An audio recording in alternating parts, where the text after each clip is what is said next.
Buenas tardes a todos y como bien ha dicho Alfredo, la charla de hoy va sobre la desencarnación y turbación espiritual que se produce cuando volvemos a la patria espiritual.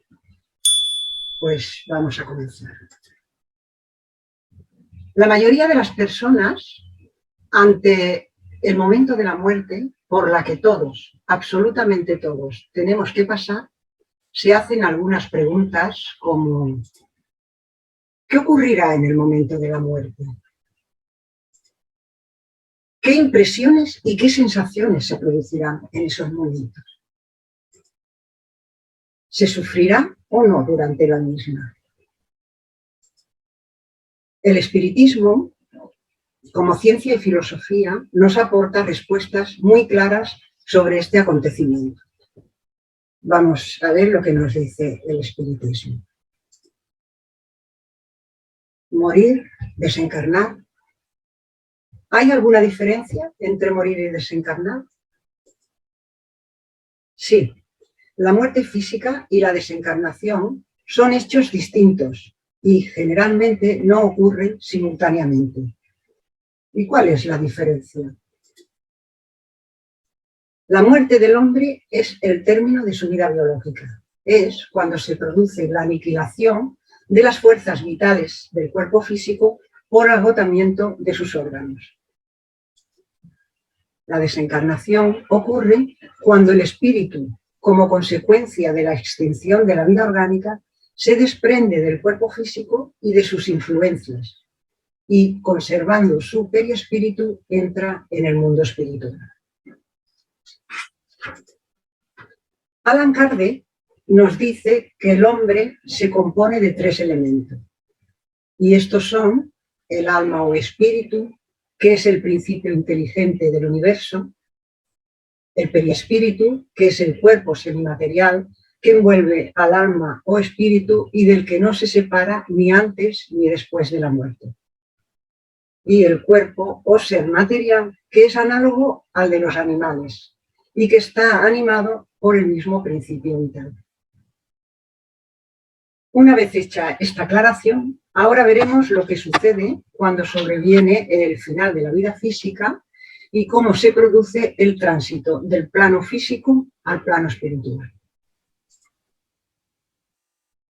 La separación del alma.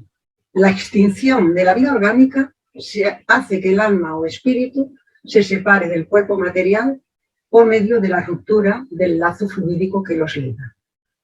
Esta separación no se produce de forma brusca. El fluido periespiritual se desprende poco a poco de todos los órganos, de forma que la separación es completa y absoluta cuando no queda un solo átomo del periespíritu unido a un átomo del cuerpo físico. Y la sensación que experimenta el alma en esos momentos puede ser más o menos dolorosa. Siempre va a depender de la suma de contacto que exista entre el cuerpo material y el cuerpo periespiritual. Por lo tanto, el desprendimiento se puede producir de una forma más o menos fácil o más o menos penosa. Este desprendimiento es distinto en cada persona. Hay una multitud de matices que variará según sus particularidades. La desencarnación es un proceso complejo. Al estar implicado en ello, factores materiales, emocionales y espirituales. Dichos factores, entre otros, pueden ser por el tipo de muerte, si es accidental o natural, si es por enfermedad, según el estado mental en el momento de la desencarnación, y lo más importante, la vida mental de la persona durante su existencia. Nos dice Kardec en el libro El cielo y el infierno, en la segunda parte, capítulo 1, que si en el momento de la muerte física el desprendimiento del periespíritu ya se había operado, el alma no sentirá absolutamente nada. También nos dice que si en ese momento la unión entre los dos elementos es muy fuerte, es decir, si esos lazos fluídicos están aún muy ligados, se producirá una especie de desgarramiento que actuará dolorosamente sobre el alma. En cambio, si la adhesión es débil, esta se llevará a cabo sin conmoción. Y si después del cese de la vida orgánica todavía existen muchos puntos de contactos entre el cuerpo físico y el cuerpo espiritual, el alma puede llegar a sentir la repercusión de la descomposición del cuerpo hasta que esos lazos fluídicos se deshagan definitivamente. De ahí se deduce que el sufrimiento que acompaña a la muerte está subordinado a la conexión que existe entre el cuerpo físico y el cuerpo espiritual. Todo lo que pueda contribuir a la disminución de ese desprendimiento hará que la transición sea menos dolorosa.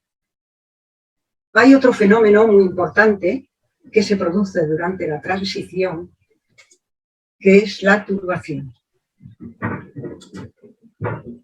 La turbación es un estado normal en el momento de la muerte.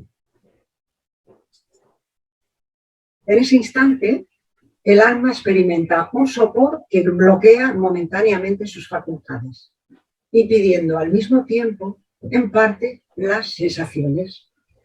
Es una especie de estado cataléptico que hace que el alma casi nunca sea testimonio consciente de su último aliento. Y digo casi nunca porque hay casos en que el alma puede contemplar conscientemente su desprendimiento. Su duración es distinta en cada persona. Puede durar desde algunas horas hasta meses e incluso años. En un principio, sus ideas son confusas, vagas, inciertas, ve como a través de una neblina. Pero a medida que el alma se va esclareciendo, progresivamente va tomando conciencia de sí misma. La visión se aclara y se reactiva la memoria. La lucidez de las ideas y la memoria le vuelven a medida que se borra la influencia de la materia de la que acaba de desprenderse y se desvanece esa especie de niebla que oscurece sus pensamientos. Kardec, en el libro de los espíritus, en la pregunta 165, afirma que la turbación presenta situaciones particulares acorde con el carácter de cada persona y esencialmente según el tipo de muerte experimentada. Vamos a analizar la influencia del tipo de muerte sobre las sensaciones del alma en el último momento de la vida, dejando claro una vez más que la entrada en la otra vida conduce a impresiones tan variadas como lo es la situación moral de cada espíritu.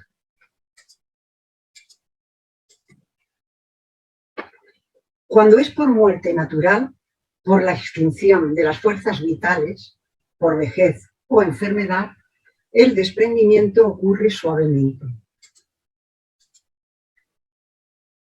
Para la persona cuya alma se ha desmaterializado y sus pensamientos se han desprendido de la atracción de las cuestiones terrestres, la separación es casi completa antes de la muerte real. Teniendo el cuerpo aún vida orgánica, el espíritu ya comienza a penetrar en la vida espiritual. Este solo está unido por un hilo tan débil que se rompe con el último latido del corazón. La persona muy materializada y para quien la vida espiritual nada significa, cuando se aproxima el desprendimiento, la hora de la separación es dura. Se aferra desesperada a esta vida que se disipa.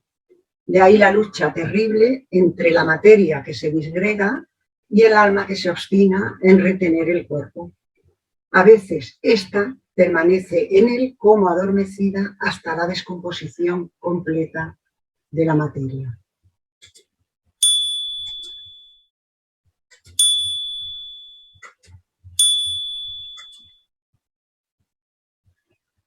Durante las muertes violentas, la vida orgánica, con toda su energía, se detiene rápidamente. En este caso, la separación del perispíritu se inicia después de la muerte física. El espíritu desprevenido se siente confuso y al percibir que piensa y comprueba que sigue teniendo un cuerpo material, se cree aún vivo y esta ilusión persiste hasta que pueda tomar conocimiento de su nuevo estado. En los suicidios, la situación es verdaderamente dolorosa.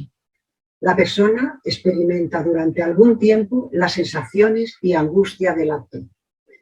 Reconoce con aflicción que no solo no cambiaron sus sufrimientos terrenales, sino que estos se les agravan aún más al darse cuenta de su tremendo error. En los casos de muerte colectiva, no todos los que perecen al mismo tiempo se reconocen de inmediato. En su turbación, cada cual va por su lado, preocupándose tan solo de aquello que les interesa.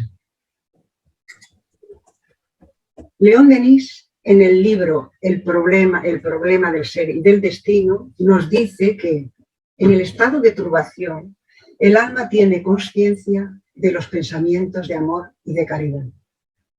Las buenas vibraciones que les dirigen los corazones afectuosos les llegan como rayos de sol en medio de la bruma que les rodea, y éstas le ayuda a desprenderse de los últimos lazos que le encadenan a la tierra. Las oraciones enviadas desde el corazón son muy beneficiosas para el espíritu que ha abandonado la vida corporal. También es muy importante recordar que en los momentos de la desencarnación, la persona nunca está sola. Seres queridos que la antecedieron pueden encontrarse allí aguardando el auxilio en el proceso del desligamiento final. Los espíritus benefactores y especialistas en los trabajos de desencarnación siempre asisten al espíritu en esa gran transición. Y para finalizar, tenemos que saber que el conocimiento de la vida futura y el estudio de las leyes que rigen la desencarnación son de una extraordinaria importancia para la preparación de la muerte. Pero el hombre serio no debe limitarse a creer, él debe comprender recurriendo al raciocinio. Este entendimiento puede dulcificar sus últimos instantes y hacerle más fácil la separación, posibilitándole, en consecuencia, el reconocerse más pronto en el nuevo mundo que se le abre. Y hasta aquí. Muchísimas gracias.